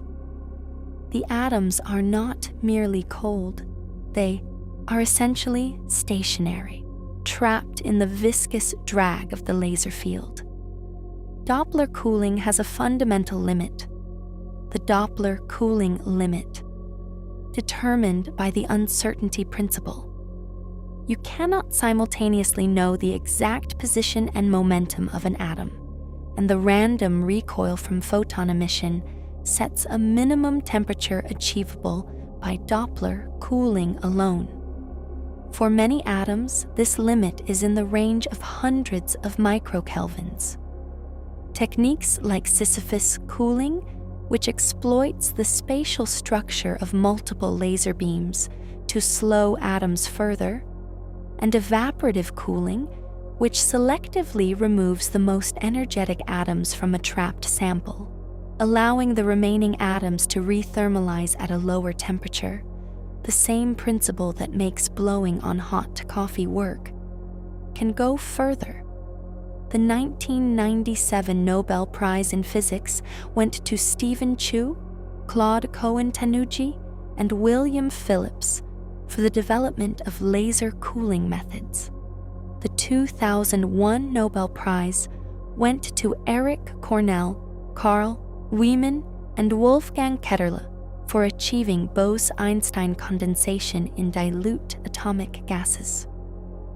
When Cornell and Wieman achieved BEC in rubidium-87 in June 1995, cooling approximately 2,000 atoms to 170 nanokelvins, 170 billionths of a Kelvin above absolute zero, they had created the coldest known temperature in the universe at that moment.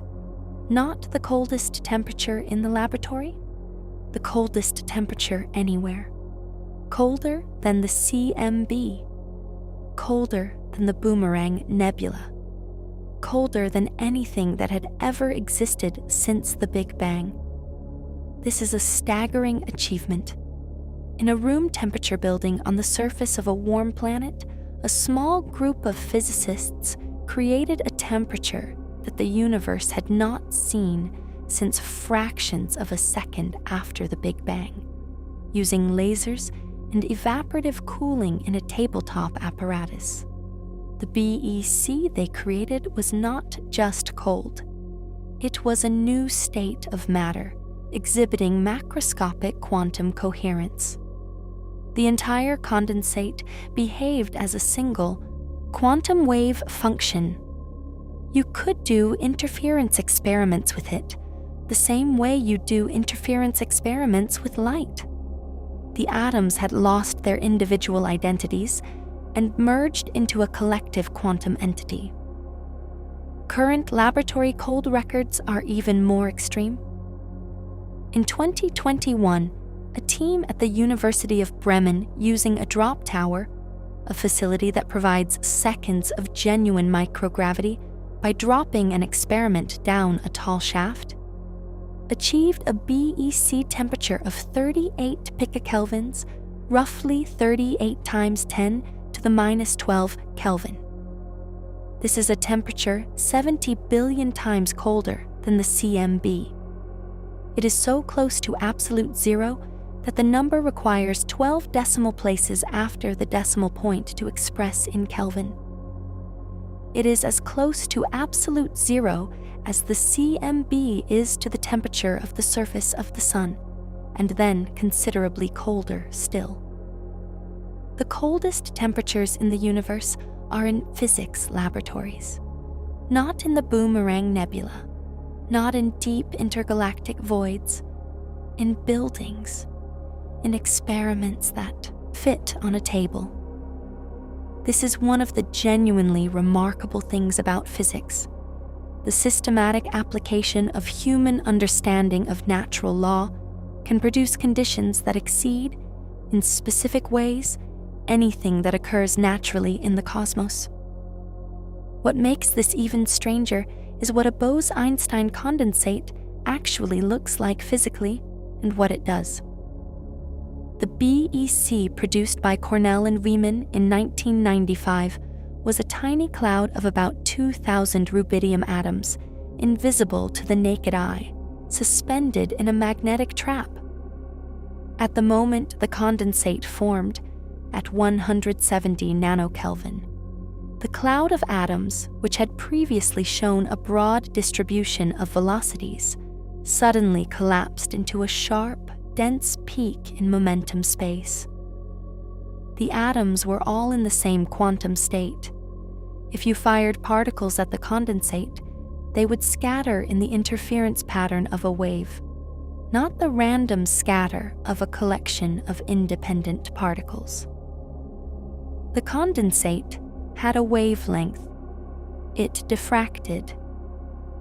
Matter had become, for practical purposes, a coherent wave, a laser made of atoms rather than photons.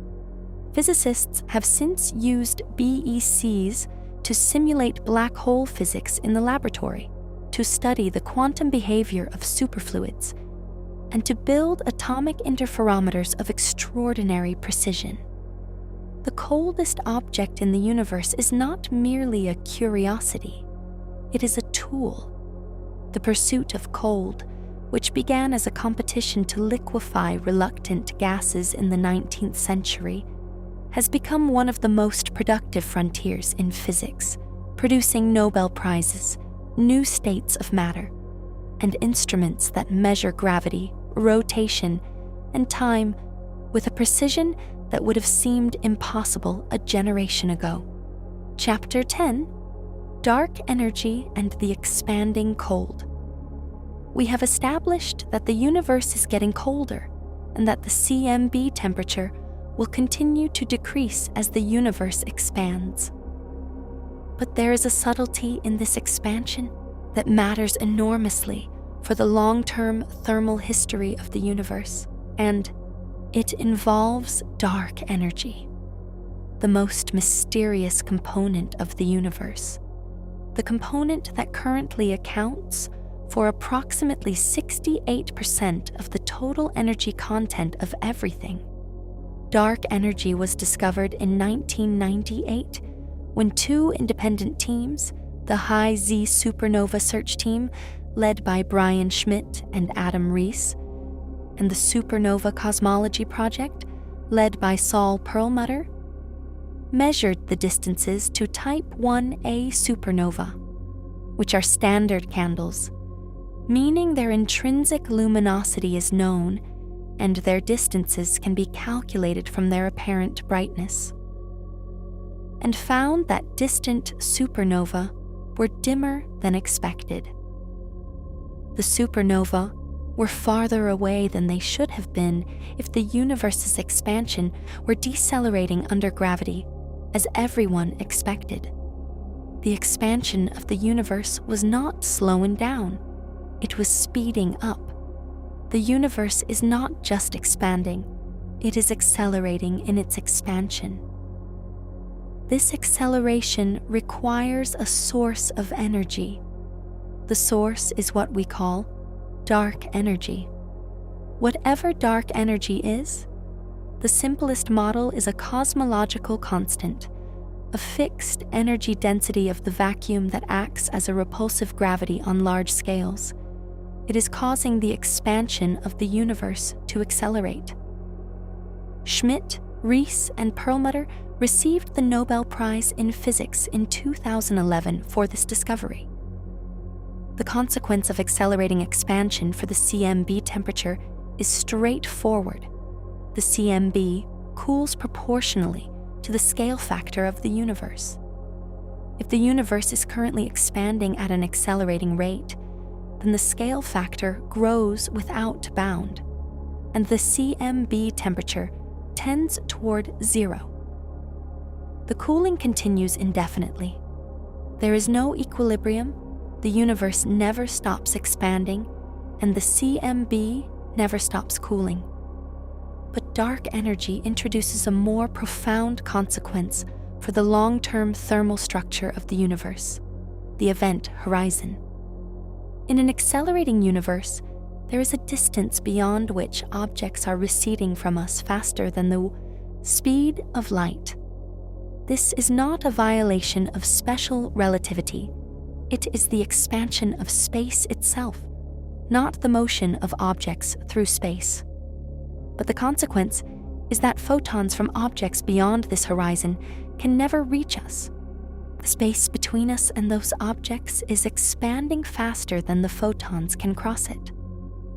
This boundary is the cosmic event horizon, analogous to the event horizon of a black hole, but operating on the scale of the entire observable universe. The cosmic event horizon has a temperature, a de Sitter temperature, associated with it through the same quantum mechanics that gives black holes a Hawking temperature. For the current value of the cosmological constant, this temperature is approximately 10 to the power of minus 29 to 10 to the power of minus 30 Kelvin. This is the asymptotic temperature toward which the universe tends in the far future, not absolute zero, but 10 to the power of minus 30 Kelvin. This is the de Sitter temperature, and it represents a fundamental lower bound on the temperature of the observable universe imposed by the positive cosmological constant. There is something philosophically striking about the cosmic event horizon that is worth pausing on, because it means that the accelerating expansion of the universe is not merely affecting how fast other galaxies are moving away from us. It is actively shrinking the observable universe, not in absolute terms, but in terms of what we will ever be able to observe or interact with. Galaxies that are currently observable will, over the next tens of billions of years, redshift out of view as the space between us and them expands faster than the light they emit can cross. Their light will be stretched to wavelengths so long that even the most sensitive detector cannot register them. They will not disappear. They will simply become permanently unreachable and undetectable. The observable universe will shrink to a bubble centered on the local group, the cluster of galaxies gravitationally bound to the Milky Way. Everything beyond that bubble will be, for all practical purposes, gone, not destroyed, but cosmologically severed. The cold of the expanding universe is not just getting colder, it is getting lonelier. Beyond this de Sitter temperature, the universe cannot cool further. It is a thermodynamic floor, set not by the structure of matter, but by the geometry of space-time in the presence of dark energy. The current value of the CMB, 2.725 Kelvin, is approximately 10 to the power of 30 times higher than the de Sitter temperature. The universe has a very long way to go in its cooling. The cooling we have experienced so far, from 3000 Kelvin at recombination to 2.725 Kelvin today, is a tiny fraction of the total cooling the universe will undergo before it asymptotically approaches its final temperature. Dark energy also raises a question that has not been answered. Is the cosmological constant actually constant? Or does dark energy have a more complex character? Is it a field, sometimes called quintessence, that can vary over time and space? Current observations constrain the equation of state of dark energy to be very close to -1, the value for a true cosmological constant. But the measurements are not precise enough to rule out small deviations. If dark energy's equation of state is slightly different from -1, the long-term evolution of the universe and its final temperature could be very different. In particular, if the equation of state of dark energy is less than -1, called phantom dark energy, the universe's expansion would accelerate faster and faster over time, eventually tearing apart not just the large-scale structure, but galaxies, then solar systems, then individual stars and planets, then even atomic nuclei, and eventually space-time itself in a cataclysm called the Big Rip. The Big Rip scenario, if it occurs, would end the universe in a finite time. Current estimates put the Big Rip, if it occurs, at approximately 20 billion years from now, which would preempt the slow cooling toward heat death entirely. The Big Rip is not currently favored by the data, but it has not been ruled out. In the Big Rip scenario, the end of the universe would not be cold. It would be a violent destruction of space-time itself. But the physics of dark energy remains unknown, and the question of which fate awaits the universe, the quiet, cold fade of heat death, or the violent tear of the Big Rip, or something else entirely, is genuinely open. Chapter 11: The Temperature of Nothing, Vacuum Energy and the Casimir Effect. We have spent this entire video discussing the coldness of space, and the implicit assumption throughout has been that space, the vacuum, is simply the absence of matter, an empty container in which things like CMB photons and atoms can exist. But quantum field theory tells us something deeply strange about the vacuum that complicates this picture in a way that is directly relevant to the question of temperature. The vacuum is not empty, it is seething. Quantum field theory describes all particles as excitations of underlying quantum fields that permeate all of space. The electromagnetic field, the electron field, the quark fields, these exist everywhere, including in regions of space that contain no particles. And quantum field theory requires that even in the ground state, the lowest energy state of the field, these fields are not perfectly calm. They cannot be perfectly calm. The uncertainty principle forbids it. A field with exactly zero energy in every mode would require perfectly knowing both the field amplitude and its rate of change, which violates the uncertainty principle. Therefore, even the vacuum ground state must have some irreducible quantum fluctuations, random variations in the field values at every point in space. These quantum vacuum fluctuations have measurable physical consequences. The Casimir effect, predicted by the Dutch physicist Hendrik Casimir in 1948 and experimentally confirmed in 1997, is the most famous of these. Place two perfectly conducting, uncharged parallel metal plates very close together in a vacuum. Between the plates, only electromagnetic waves whose wavelengths fit an integer number of half wavelengths between the plates can exist. The boundary conditions of the conductors restrict the modes. Outside the plates, all modes of the electromagnetic field exist. The result is that the vacuum fluctuation energy density between the plates is slightly lower than outside the plates, creating a pressure imbalance that pushes the plates together. The two uncharged plates in a vacuum attract each other. The attraction is caused by nothing but the geometry of empty space. The Casimir force is real and has been measured. Its magnitude at a plate separation of 1 micrometer is approximately 1.3 millinewtons per square meter. Small, but measurable with precision force sensors.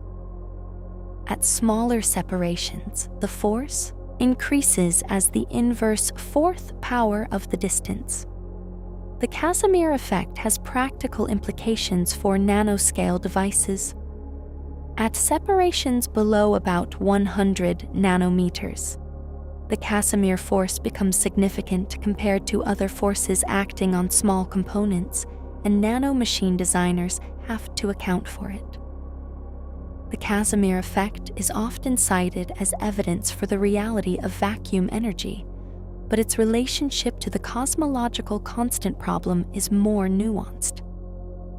The cosmological constant problem, arguably the worst unsolved problem in theoretical physics, is the discrepancy between the vacuum energy density predicted by quantum field theory, which is enormous, based on summing up the zero-point energies of all quantum fields up to some cutoff scale, and the observed value of the cosmological constant, which is tiny, about 10 to the power of minus 52 joules per cubic meter.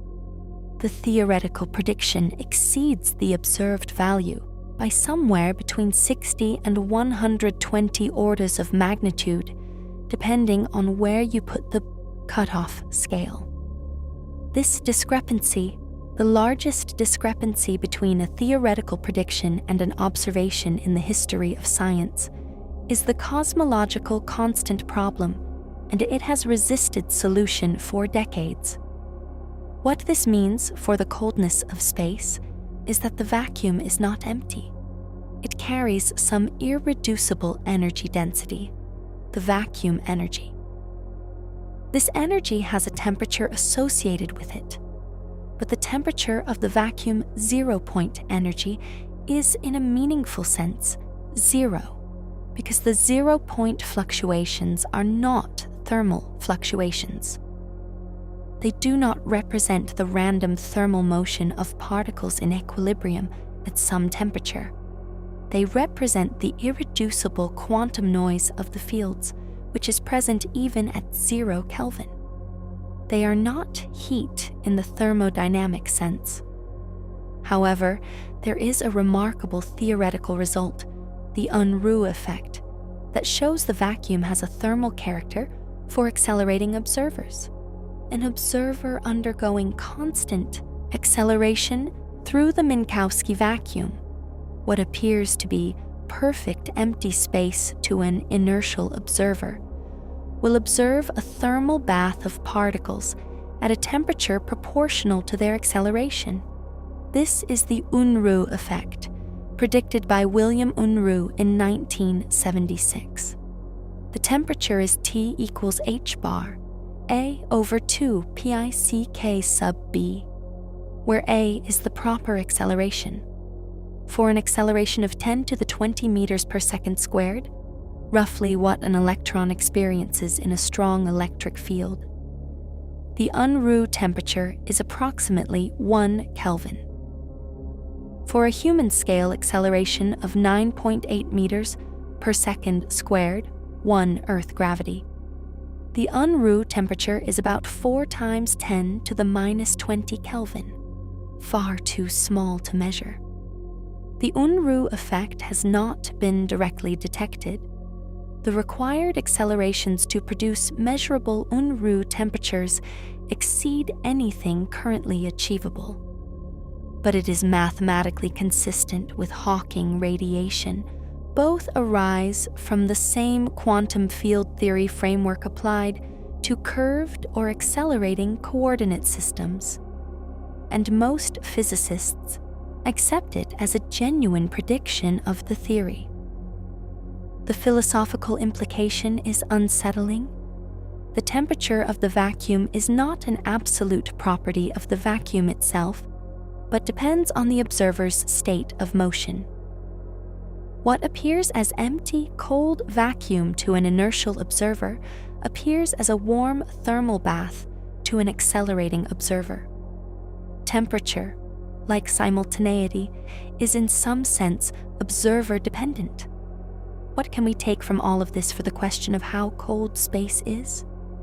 The vacuum, which fills all of space, is not truly empty. It carries quantum fluctuations that cannot be removed. It has a de Sitter temperature associated with the cosmic event horizon. It has an Unruh temperature for accelerating observers. And it has a vacuum energy density whose cosmological value we do not understand. The coldness of space is not simply the absence of energy. It is the residual of a quantum and thermal structure of great subtlety, and our understanding of it at the deepest level remains incomplete. Chapter 12. What the cold is telling us. Information encoded in the background. All of this cold has something to say. The 2.725 Kelvin of the CMB is not just a number, it is a message. And reading that message has been the project of cosmology for the last half-century. We have already discussed briefly the fact that the CMB temperature map encodes the density variations of the early universe that seeded the formation of all cosmic structure. But the message goes deeper than structure formation. The specific temperature of 2.725 Kelvin, combined with the measured density of CMB photons, about 411 per cubic centimeter, tells us the photon-to-baryon ratio of the universe, the ratio of the number of photons to the number of protons and neutrons. This ratio is approximately 1.6 times 10 to the power of 9, meaning there are about 1.6 billion CMB photons for every proton in the visible universe.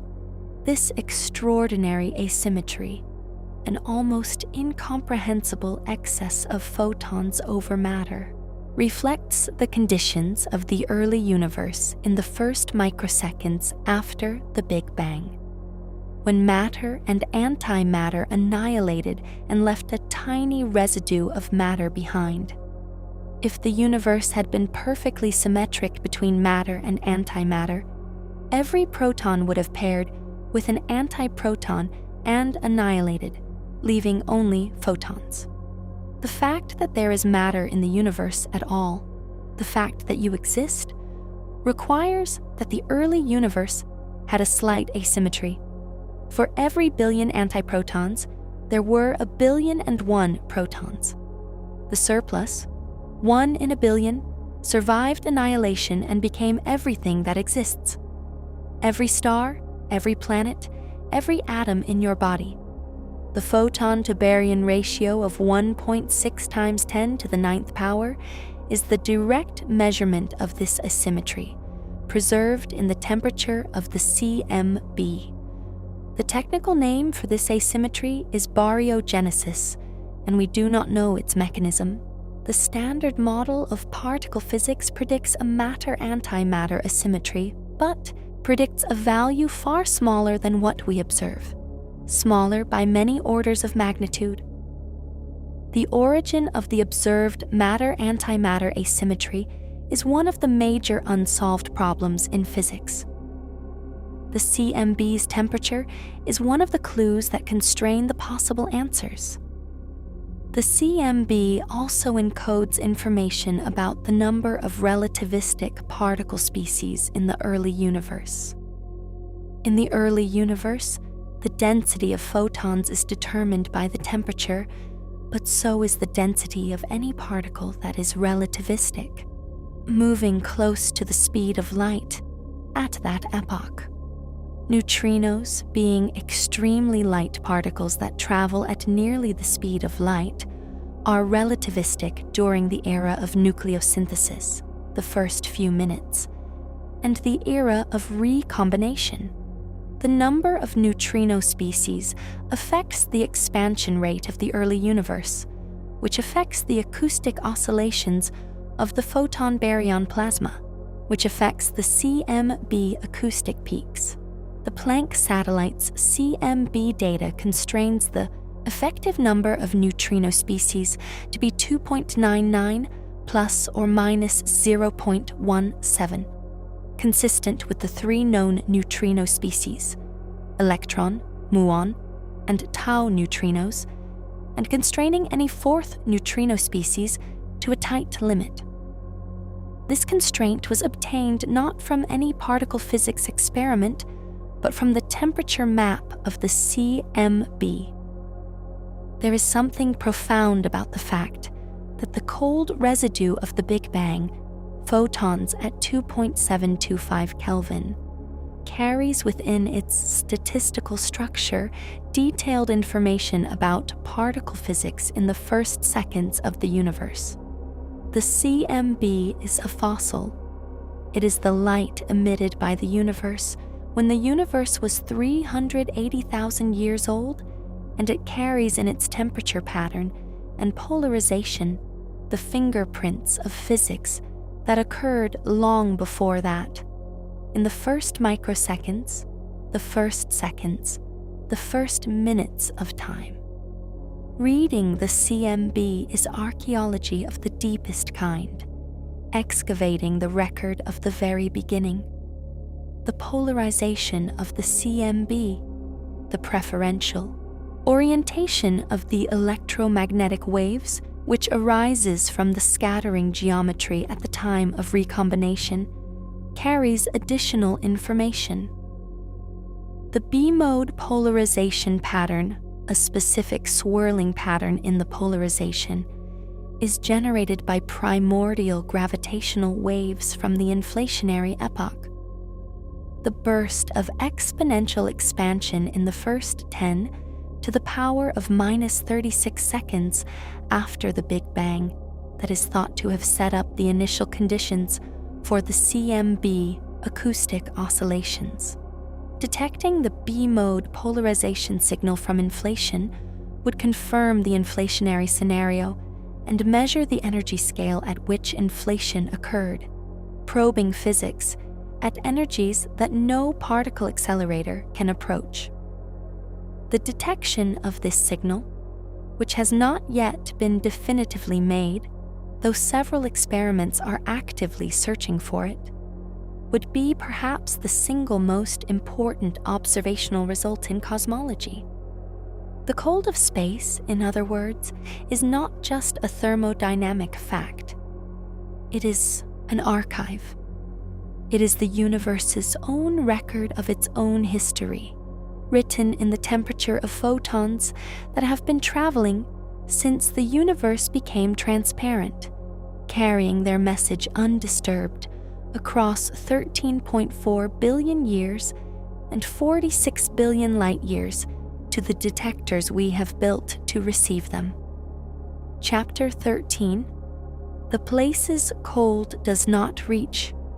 We have spent a great deal of time in the cold of space, but to understand what the cold means, it is worth spending a moment on where it does not reach. The hot places that exist amid the prevailing cosmic cold, and why they exist. The most extreme departure from the ambient cold of space is the interior of the very large hadron collisions produced at the Large Hadron Collider at CERN. When lead ions are collided at energies of several TeV per nucleon, the nuclear matter briefly achieves temperatures of approximately 5.5 trillion Kelvin, 5.5 times 10 to the 12th power Kelvin, producing a quark-gluon plasma in which quarks and gluons are free of the confinement that normally locks them inside protons and neutrons. This is a temperature higher than the early universe had in the first microseconds of its existence after the Big Bang. This temperature exists for about 10 to the power of minus 23 seconds in a region a few femtometers across, surrounded by the ambient temperature of the accelerator, about 1.9 Kelvin, for the LHC superconducting magnets, themselves among the coldest large-scale objects on Earth, before cooling rapidly. The contrast is extraordinary. In the heart of a lead-ion collision at the LHC, temperatures exceed 5 trillion Kelvin, while the superconducting magnets that bend the beam around the ring operate at 1.9 Kelvin, colder than the CMB. The most extreme temperatures in the known universe coexist with near CMB cold in the same machine. Stellar interiors represent the second most extreme departure from cosmic cold. The core of the Sun is at approximately 15 million Kelvin, where the pressure and temperature are sufficient to drive hydrogen fusion, the process that has powered the Sun for 4.6 billion years and will continue to do so for another 5 billion years. More massive stars burn hotter. The cores of the most massive stars, before they explode as supernovae, reach temperatures of several billion Kelvin as they burn progressively heavier elements. The core of a star at the moment of supernova collapse reaches temperatures of 10 to 100 billion Kelvin. It is worth pausing on what the Sun means in the context of this video specifically. The Sun is why the surface of the Earth is at 288 Kelvin rather than something close to the CMB temperature.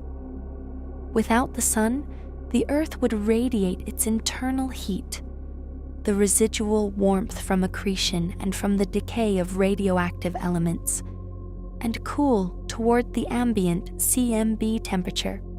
The surface would reach perhaps 35 to 40 Kelvin in the absence of any star, cold enough that nitrogen would not be a gas but a liquid pooled in the low points of the terrain, and the entire surface would be coated in frozen carbon dioxide and oxygen. Every planet orbiting a dead star, every rogue planet drifting between galaxies, is slowly approaching this equilibrium. The warmth of a planetary surface, the warmth that makes life possible, is borrowed entirely from the local star. It is a temporary departure from the universal cold, maintained by the ongoing nuclear fusion reaction at the star's core. When that reaction ends, the cold comes back. It always comes back. And then there are magnetars, the most extreme stars known. Magnetars are neutron stars with magnetic fields of 10 to the 14th to 10 to the 15th Gauss, roughly 1,000,000 billion times the strength of Earth's magnetic field, and strong enough to disrupt the quantum mechanical structure of atoms within a radius of 1,000 kilometers. Young magnetars have surface temperatures of several hundred million Kelvin, and their interiors may reach several trillion Kelvin. Magnetars occasionally produce enormous bursts of gamma-ray energy, magnetar flares, that for fractions of a second can outshine the entire galaxy. All of these hot objects are embedded in the cold of the CMB. They are local departures from the cosmic baseline, sustained by the nuclear and gravitational energy sources that create them. When those energy sources are exhausted, when the stars burn out, the black holes evaporate, the nuclear reactions cease, the thermal energy of these hot objects radiates away into the cold of space, and the cold reclaims everything. The cold is patient. It is the default state of the universe. The hot things are the exceptions, and they are temporary. This is the most important framing for understanding the cosmic cold. It is not something that happens to matter. It is what matter asymptotically approaches when it is left alone, when there are no energy sources driving it to higher temperatures. The hot things, stars, magnetars, quark gluon plasmas, are the anomalies, the temporary violations of the tendency toward equilibrium. The cold is the underlying truth. Conclusion. So here is what the cold of space actually is. It is 2.725 Kelvin. It is the temperature of the light that fills the entire observable universe.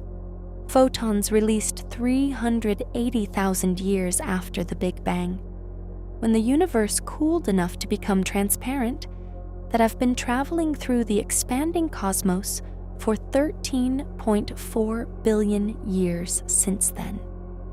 These photons have been stretched by the expansion of the universe by a factor of 1,100.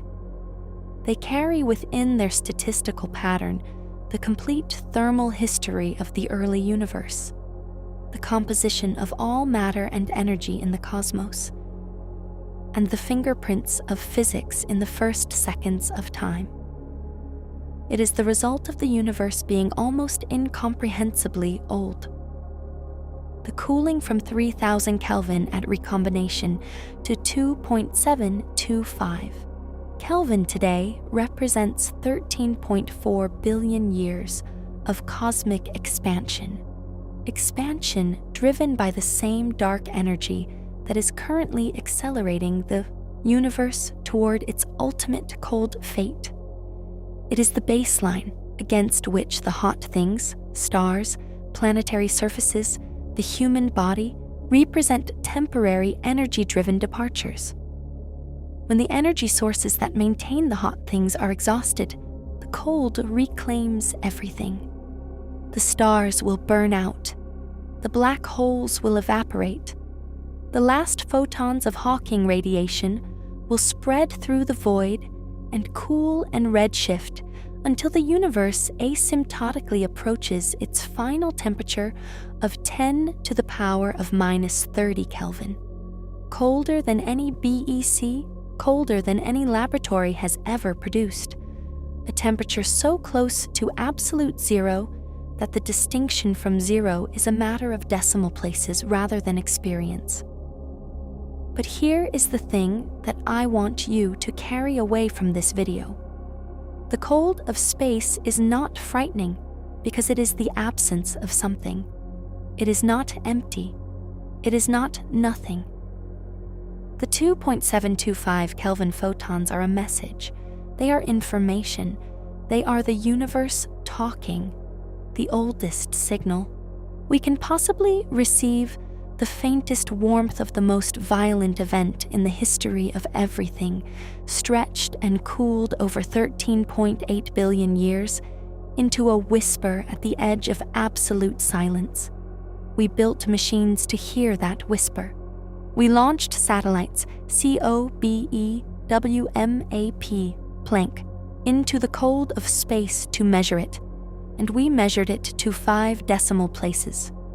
From those decimal places, we extracted the age of the universe, its composition, its geometry, its future.